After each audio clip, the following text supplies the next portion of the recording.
When it comes to hiring a sales manager, what are some of the best practices to get the best person in for the job?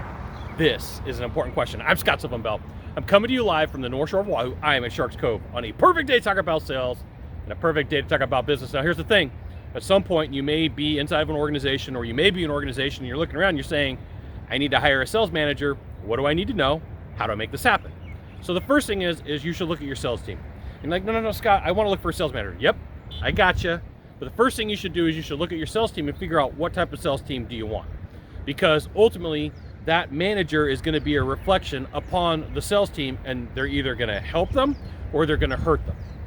Okay, so look at the team. You have a bunch of top performers, right? Are they going to take guidance from somebody who's a low performer? Probably not.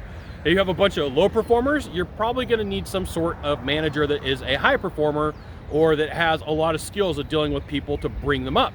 And so you're like, oh, I've never thought of that. And this is why you got to go through a process and take a look at what does it take to really hire a person, to hire a sales manager, to hire talent. You start with the team. What does the team need? What does the team do? How does the team work together? You know, and you look around and you figure out, okay, here's all the things that the team is going to need. You're like, hey, Scott, but that's really going to be up to the sales manager. Yes, to an extent it is. But once again, that sales manager that you choose is going to be a huge reflection of the team. They're going to pick up his or her traits or characteristics. And so sometimes people will say, I'm just going to go out and I think I'm going to hire the first person that I meet. I'm like, okay, you're probably going to have some problems. I've seen enough organizations, I've been through enough to realize that you could have a really good team and destroy it from a weak manager.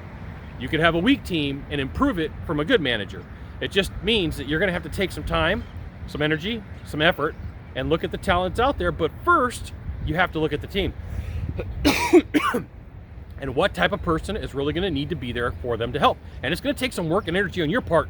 It's not something that's going to be fast. It's not always something that's going to be easy. So you're going to have to do some work, because this person's going to have input to drive revenue, to drive margins, to drive all sorts of things.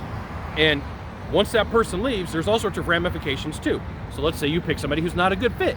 They don't really work with the team. There's going to be some time that decision-making process causes issues for you, okay? So the first thing to do is you want to look at the team and what kind of person are they going to need to succeed. I know, kind of start with like, hey, Scott, I would rather start with something else. I promise, start here.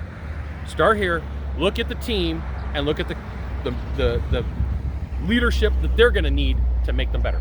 There you go. You got one thing to do from here, just one thing. Find the subscribe button, click on it. Every time I send out a video, you will get an update. This is Scott Bell Consultants and another fantastic video, probably from a cool location. Today, I'm at Sharks Cove on the North Shore of Oahu. We'll see you soon. Thanks for dropping by. Aloha.